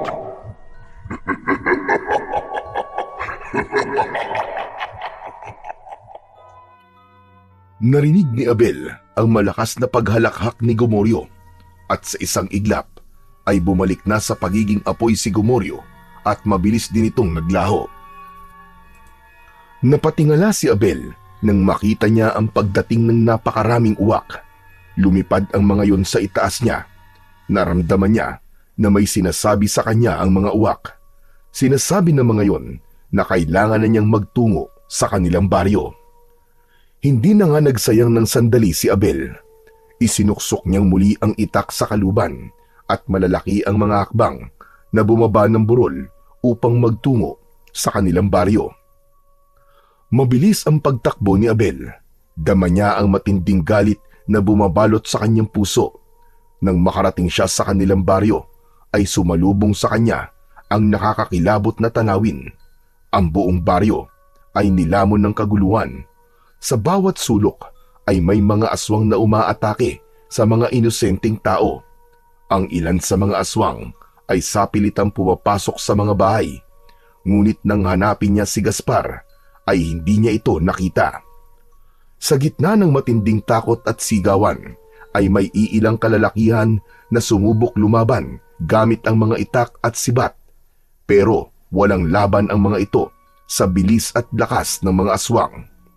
Nagngit-ngit si Abel sa nakita niya. Maigpit niyang hinawakan ang kanyang itak at sa isang iglap ay sumugod na siya sa laban. Ang unang aswang na nasalubong niya ay tinaga niya sa leeg. Lumipad ang ulo ng aswang sa ere. Hindi na naghintay si Abel at sumugod siya sa iba pang aswang. Ramdam niya ang walang tigil na pagbibigay ng lakas ng mutya ng uwak sa kanya. Mula sa itaas ng isang puno ay isang babaeng aswang ang sumugod kay Abel. Sinalubong ito ng itak ni Abel. Nilaslas niya ang leeg nito at nangisay ito nang bumagsak sa lupa. Dalawa pang aswang ang dumamba kay Abel mula sa magkabila ang gilid. Hinintay niya ang tamang tiyempo at saka siya lumusob. Inilusot niya ang kanyang katawan sa pagitan ng dalawang aswang. Tinaga ni Abel ang likod ng isa, pababa sa gulugod nito. Halos mahati sa dalawa ang aswang. Nagtangka namang tumakas ang isang aswang, pero mabilis na inablot ni Abel ang buhok nito at buong lakas niyang hinampas ang ulo nito sa bato. Paulit-ulit niya yung ginawa hanggang sa tuluyang namatay ang aswang. Isa-isang tinapos ni Abel ang mga aswang na nasa paligid. Sa bawat hampas ng kanyang itak, isang aswang ang humahandusay at namamatay. Ang kanyang katawan ay puno na ng dugo mula sa mga aswang. Isang aswang ang hinawakan ni Abel sa leeg. Nagpumiglas ito, pero hindi nito magawang makawala sa tindi ng puwersa ng kamay ni Abel. Nasaan? Nasaan si Gaspar? Nasaan ang pinuno niyo? Bakit wala siya rito? Hindi sumagot ang aswang. Sa halip, nakatingin lamang ito sa kanya habang nanlilisik ang mga mata. Naramdaman ni Abel na hindi sasagot ang aswang, kaya hindi na siya nagdalawang isip na paulit-ulit itong undayan ng saksak sa tiyan gamit ang itak. Nang wala ng buhay ang aswang, ay parang basurang binitiwan na lang ito ni Abel. Pagharap ni Abel sa kanyang kaliwa, ay natigilan siya nang makita niya ang ama niyang si Abraham. May gulat sa mukha nito. Alam niyang hindi ito makapaniwala sa nakikita na ang sarili nitong anak ay halos maligo na sa dugo ng mga aswang. Ngunit laking gulat ni Abel nang mula sa likod ni Abraham ay mabilis na lumitaw si Gaspar na nasa anyong aswang. Bago pa niya mabigyan ng babala ang kanyang ama, ay mahigpit nang nahawakan ni Gaspar ang batok ni Abraham. Inangat ni Gaspar sa ere si Abraham nang walang kahirap-hirap. Walang hiya ka, Gaspar! Bitiwan mo ang tatay ko! Hindi ko alam kung paano ka pang nabuhay. Pero gusto kong makita mong muli ang kamatayan ng isa sa mga mahal mo. Gaya ng ginawa ko sa babaeng pinakamamahal mo.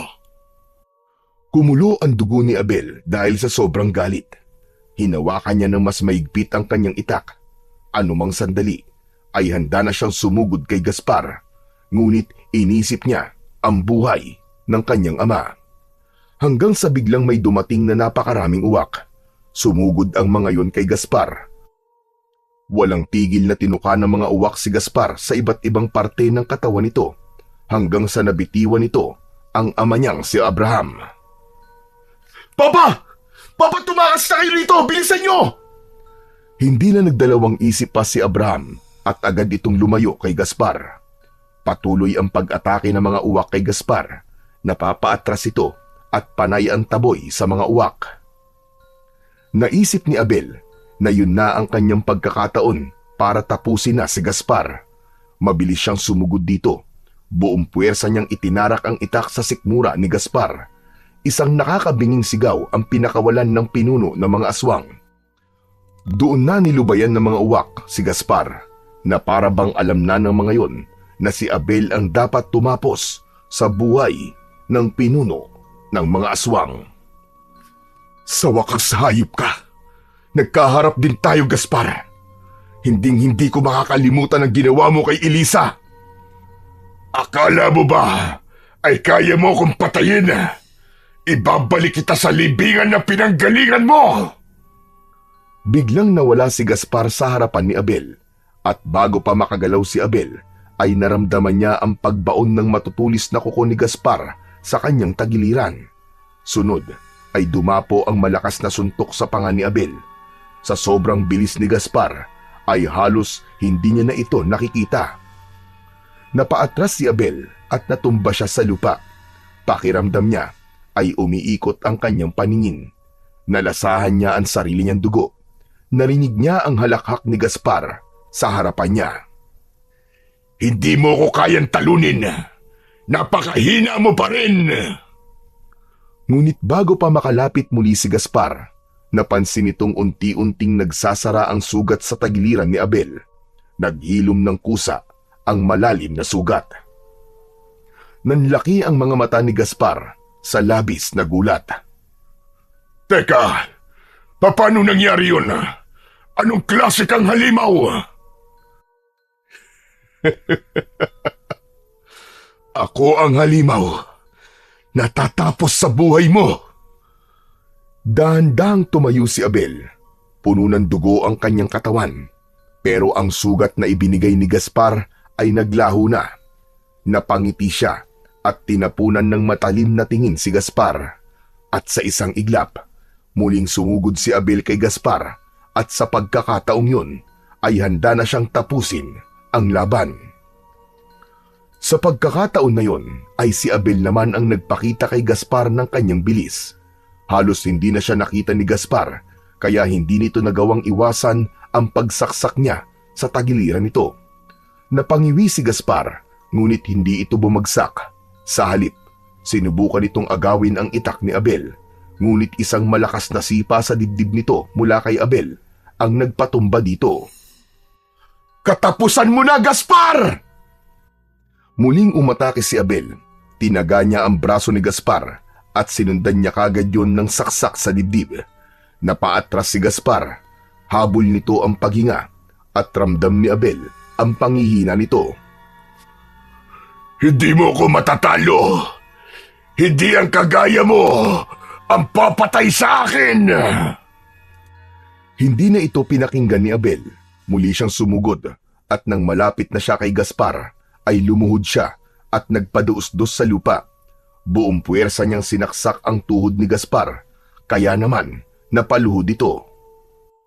Hayop ka, Gaspar! Mararamdaman mo ngayon ang sakit na naramdaman ng lahat ng pinatay mo! Hinablot ni Abel ang buhok ni Gaspar at hinila ito pataas, saka inundayan ng isang malalim na taga sa balikat. Bumagsak ang katawan ni Gaspar.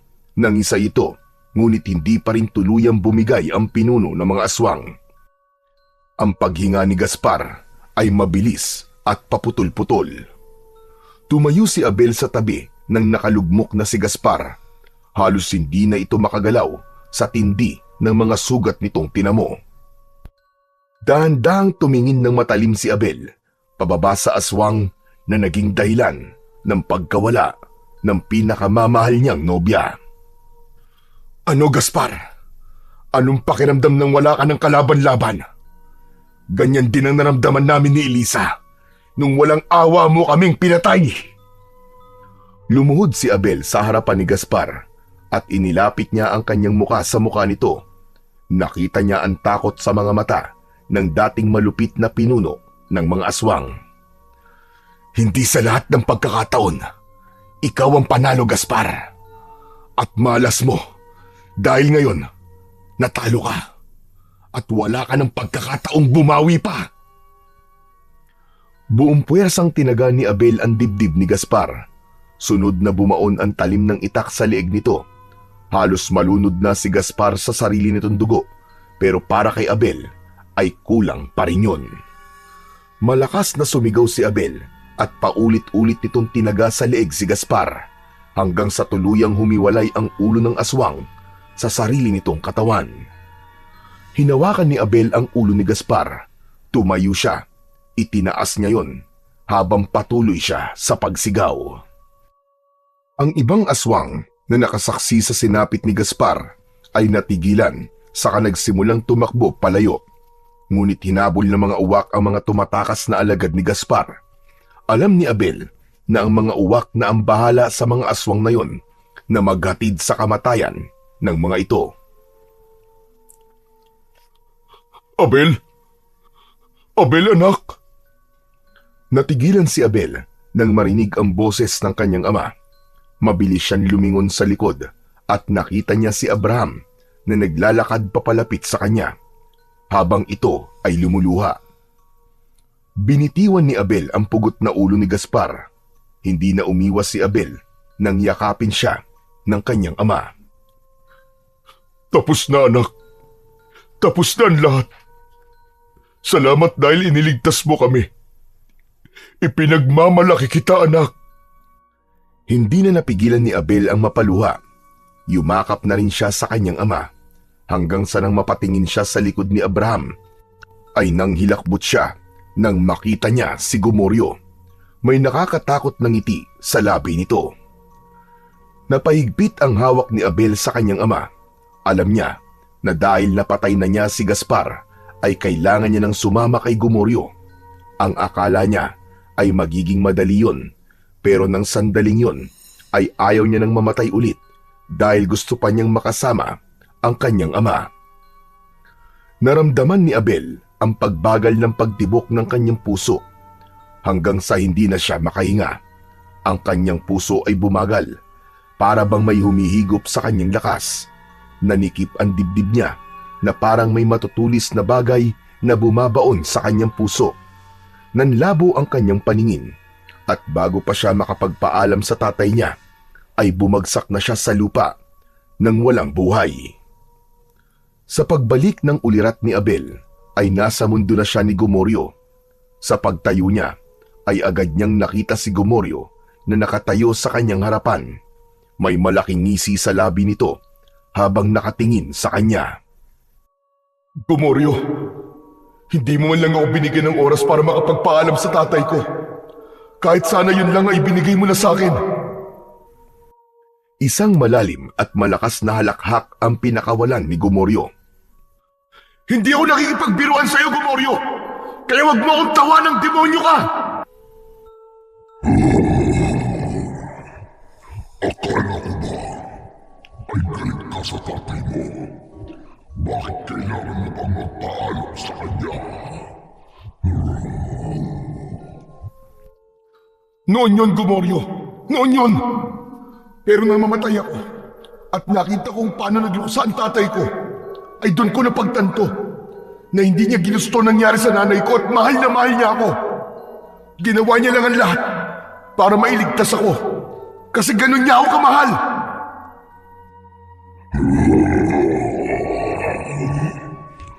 Paano kung bigyan kita ng pagkakataon na makasama muli ang iyong ama? Tatanggapin mo ba? Oo naman, Gomoryo. Oo naman. Pero wag mo sana akong paasahin, Gomoryo. Alam ko ang kasunduan natin. Hindi na ako mabubuhay. Patay na si Gaspar. Kaya mapupunta na sa iyo ang aking kaluluwa. Hindi ba ganun yun?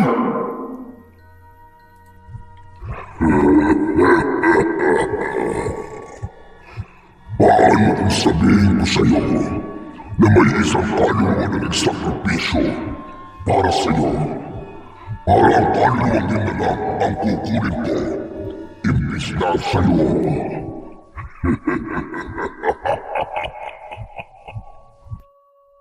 Nanigas ang katawan ni Abel at hindi agad siya nakasagot.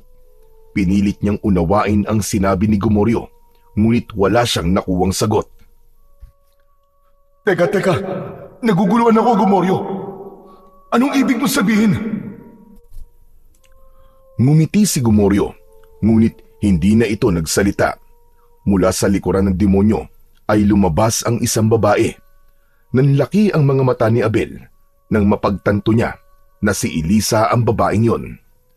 Matamis itong nakangiti sa kanya at bakas sa mga mata nito ang pagkasabik sa kanya. Agad na tumakbo si Abel palapit kay Elisa at niyakap niya ito ng mahigpit. Ipinikit niya ang kanyang mga mata. Ninanamnam niya ang presensya ng babaeng pinakamahalaga sa kanya.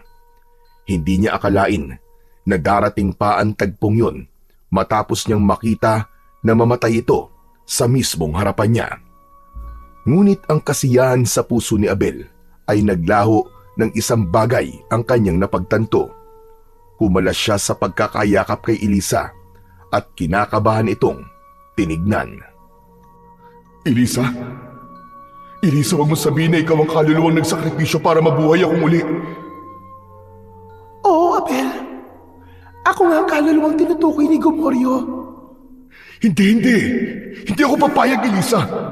Bakit mo yung ginawa? Dahil alam kong gusto mong pumawi sa tatay mo. Alam kong gusto mong itama ang lahat. At gusto kong mabuhay ka, Abel.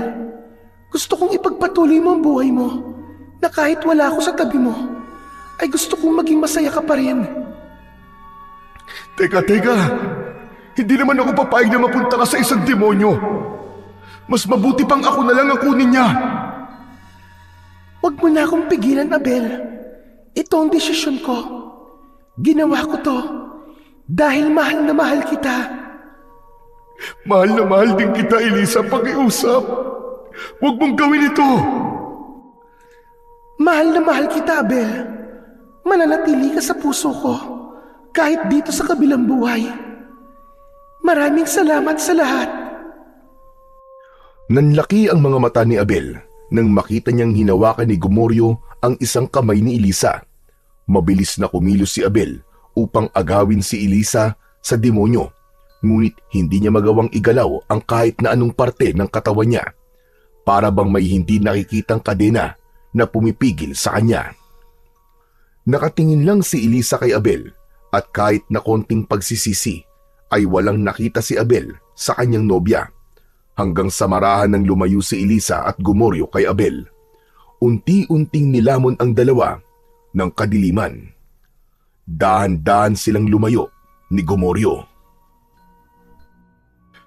Elisa!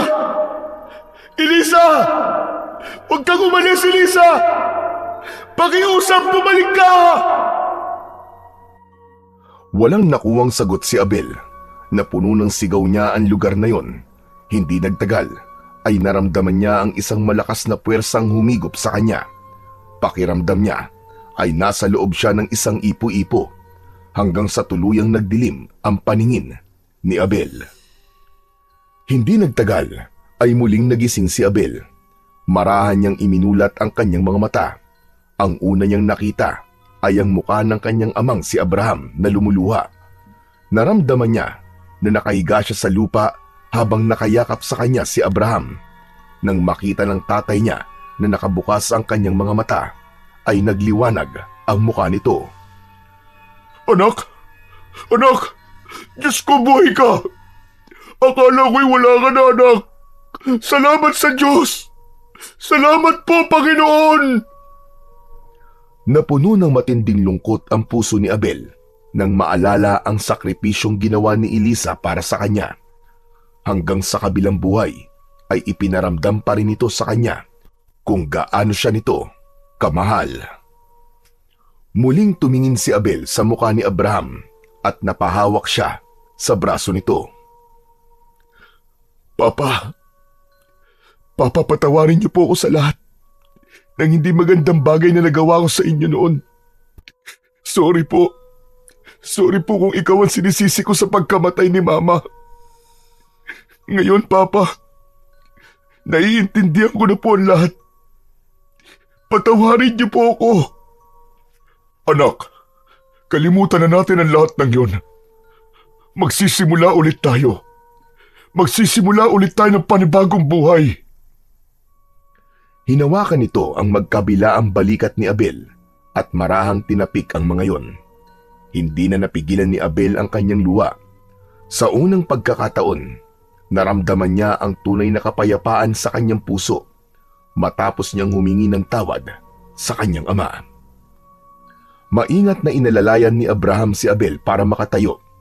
Tahimik silang naglakad pauwi at pagdating nila sa kanilang bahay ay agad na ibinagsak ni Abel ang sarili sa malambot na sopa. Sa wakas, nakauwi na rin ako sa tahanan natin, Papa. Matamis na ngiti ang isinagot ni Abraham. Hindi ito nagsalita, ngunit sapat na ang tingin nito upang iparating ang lahat ng nais nitong sabihin.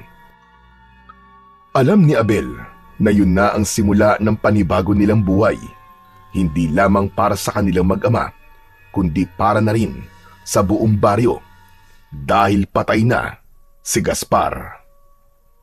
Matapos ang lahat ng nangyari, ay bumalik na ang kapayapaan sa baryo ni na Abel. Labis ang pasasalamat ng lahat kay Abel dahil siya ang nagsilbing tagapagtanggol ng mga ito.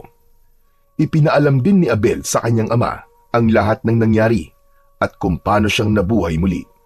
At ang bagay na yon ay nanatili na lamang sa pagitan nilang mag-ama. Sa kabila ng napakaraming magagandang bagay na nangyayari, ay nanatili pa rin ang lungkot sa puso ni Abel sa pagkawala ni Elisa. Ngunit sa halip na magmukmuk at umiyak palagi, ay pinili niyang magpasalamat dahil naranasan niya ang pagmamahal ni Elisa nung buhay pa ito. Alam din niya na ang pinakamagandang paraan upang suklian ang sakripisyo ni Elisa ay ang mabuhay siya ng matuwid at tamang paraan. Nanatili kay Abel ang mutya ng uwak, ngunit itinago niya ito. Alam niyang taglay nito ang isang kapangyarihang hindi dapat basta gamitin. Sa bawat araw na lumilipas, ipinagdarasal niya na sana ay hindi niya na muling kailanganing gamitin ang mutya ng uwak. Nais niya na ang kapayapaang kanilang nakamit ay manatili magpakailanman upang wala nang iba pang magdusa sa kasamaan ng mga nilalang ng kadiliman.